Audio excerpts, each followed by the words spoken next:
Viewers, welcome to Politicos news express at prime time. నేను మీరానే నాయుడు. ఈ రోజు ఇప్పటి వరకు ఉన్న అప్డేట్స్ ఏంటో ఈ బులెటిన్లో చూద్దాం. భారత్ ప్రతీకార దాడులతో బెంబేలెత్తుతున్న పాకిస్తాన్కు మరో ఎదురు దెబ్బ తగిలింది. భారత సైనిక స్థావరాలే లక్ష్యంగా డ్రోన్లు, క్షిపణులతో దాడులకు యత్నించిన దాయాదీకి చుక్కెదురైంది. పాకిస్తాన్లో వివిధ ప్రాంతాల్లో ఉన్న గగనతల రక్షణ రాడార్లు వ్యవస్థలను లక్ష్యంగా చేసుకొని భారత సైన్యం విరుచుకుపడింది. ఈ క్రమంలోనే లాహోర్లోని ఎయిర్ డిఫెన్స్ వ్యవస్థను మన ఆర్మీ ధ్వంసం చేసింది. ఆపరేషన్ సింధూర్లో కనీసం 100 మంది ఉగ్రవాదులు హతమైనట్లు రక్షణ మంత్రి రాజ్నాథ్ సింగ్ వెల్లడించారు. ఈ మేరకు ఆపరేషన్ వివరాలను గురువారం ఆయన అఖిలపక్షానికి తెలియజేశారు. ఆపరేషన్ సింధూర్ కొనసాగుతోందని ఆయన తెలిపారు. ప్రస్తుతం ఉద్రిక్త పరిస్థితులు కొనసాగుతుండగా ఈ ఆపరేషన్ కు సంబంధించిన పూర్తి వివరాలను ఇప్పుడే వెల్లడించలేమన్నారు. పెహల్గాం ఉగ్రదాడికి ప్రతీకారంగా పాక్లోని ఉగ్రవాద స్థావరాలపై భారత సైన్యం చేపట్టిన ఆపరేషన్ సింధూర్ పై దుష్ప్రచారం చేసేవారికి తెలంగాణ సైబర్ సెక్యూరిటీ బ్యూరో హెచ్చరించింది.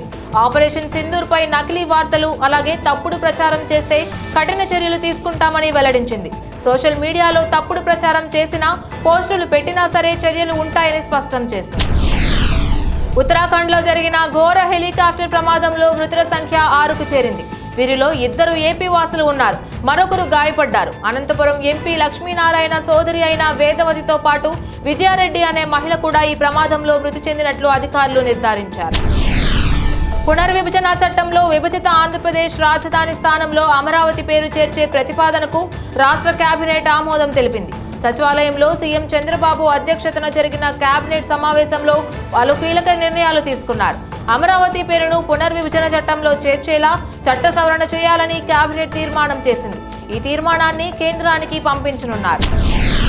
పాక్తో సరిహద్దు కలిగి ఉన్న రాజస్థాన్, పంజాబ్ అప్రమత్తమయ్యాయి. ఆయా రాష్ట్రాలలో హై అలర్ట్ ప్రకటించారు. సరిహద్దులను మూసివేసి గస్తీని ముమ్మరం చేశారు. బహిరంగ ప్రదేశాల్లో ప్రజలు గుమికూడవద్దని ఆదేశాలు జారీ చేశారు.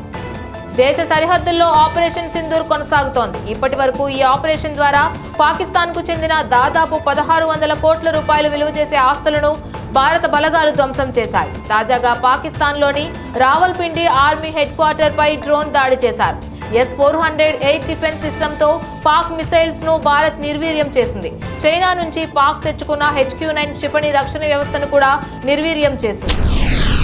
అంతర్జాతీయ స్థాయి గృహోపకరణాల తయారీ సంస్థ LG ఎలక్ట్రానిక్స్ 3 సిటీ యూనిట్ కు మంత్రి నారా లోకేష్ ఇవాళ భూమి పూజ చేశారు. ఈ సందర్భంగా మంత్రి లోకేష్ మాట్లాడుతూ LG యూనిట్ నిర్మాణానికి పూర్తి సహాయ సహకారాలు అందిస్తామన్నారు. రాబోయే 4 ఏళ్లలో 3 సిటీకి తిరుపతి అంతర్జాతీయ విమానాశ్రయంతో డైరెక్ట్ కనెక్టివిటీ కల్పిస్తామని తెలిపారు. ప్రజాశాంతి పార్టీ అధ్యక్షుడైన KA పాల్ మరోసారి తనదైన శైలిలో సంచలన వ్యాఖ్యలు చేశారు. అనంతపురం ప్రెస్ క్లబ్ లో ఈ రోజు ఏర్పాటు చేసిన మీడియా సమావేశంలో ఆయన పలువురు రాజకీయ నాయకులపై తీవ్ర స్థాయిలో విరుచుకుపడ్డారు. వైసీపీ అధినేత జగన్ అసలు క్రిస్టియనే కాదని, ఆయన శ్రీ వెంకటేశ్వర స్వామి భక్తుడని, చినజీఆర్ స్వామికి శిష్యుడని వ్యాఖ్యానించారు. కర్రెగుట్టల అటవీ ప్రాంతంలో ఇవాళ జరిగిన ఎదురుకాల్పుల్లో మావోయిస్టు పార్టీకి భారీ ఎదురు దెబ్బ తగిలింది. ఈ ఘటనలో కేంద్ర కమిటీ సభ్యుడు అయిన చంద్రన్న, స్పెషల్ జోనల్ కమిటీ సభ్యుడైన బండి ప్రకాష్తో సహా మొత్తం 10 మంది మావోయిస్టులు మరణించారు. దురదృష్టవశాత్తు ఈ ఘటనలో 3 తెలంగాణ గ్రే హౌండ్స్ జవాన్లు కూడా ప్రాణాలు కోల్పోయారు.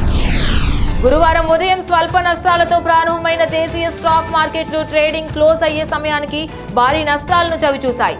సెన్సెక్స్ 411.97 పాయింట్లు లేదా 0.51% నష్టంతో 80,334.81 వద్ద, నిఫ్టీ 140.60 పాయింట్లు లేదా 0.58% నష్టంతో 24,273.80 వద్ద నిలిచాయి.